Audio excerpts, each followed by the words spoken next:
2025ஆம் ஆண்டுக்கான சர்வதேச புக்கர் பரிசை சும்மா அசால்ட்டா ஜெயிச்சிருக்காங்க கர்நாடகாவை சேர்ந்த எழுத்தாளர் பானு முஷ்டாக்.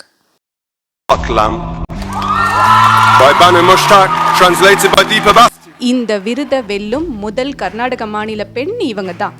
ஸ்கூல்ல படிக்கிற காலத்திலேயே இவங்க சிறுகதைகள்லாம் எழுத தொடங்கிட்டாங்க தெரியுமா? சாதியும் மதமும் பெண்கள் மேல செலுத்துற அடக்குமுறைய யாராவது ஒரு பெண் எழுதினாங்கன்னா அவங்கள இந்த சமுதாயம் சும்மா விட்டுடுமா? கொலை மிரட்டல் மட்டும் இல்லைங்க, கத்தி குத்துல இருந்து கூட தப்பி பிழைச்சு அதுக்கப்புறமும் துணிச்சலோட தொடர்ந்து எழுதிட்டே இருக்காங்க. அது மட்டும் இல்லாமல் வழக்கறிஞராக நிறைய பெண்களுக்கு சட்ட உதவியும் செஞ்சிட்ருக்காங்க.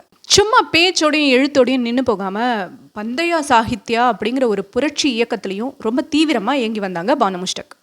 பெண்களின் அன்றாட வாழ்க்கை, ஜாதி, அதிகாரம், அடக்குமுறை இதை எல்லாத்தையும் கருப்பொருளாக வச்சு அவங்க கதை எழுதிட்டு வராங்க. இவங்க எழுதின கதையை அடிப்படையாக கொண்டு எடுக்கப்பட்ட திரைப்படம் தான் ஹசீனா.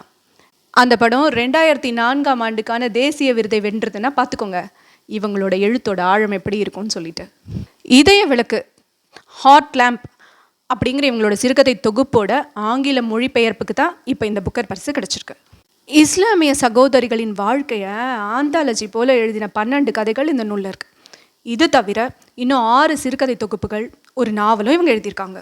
அது மட்டும் இல்லைங்க, இவங்களோட பல கட்டுரைகளும் கவிதைகளும் கூட நூல்களாக வெளிவந்திருக்கு. கர்நாடக சாகித்ய அகாடமி விருது, தான சிந்தாமணி இது மாதிரி இலக்கிய விருதுகளையும் இவங்க ஜெயிச்சிருக்காங்க.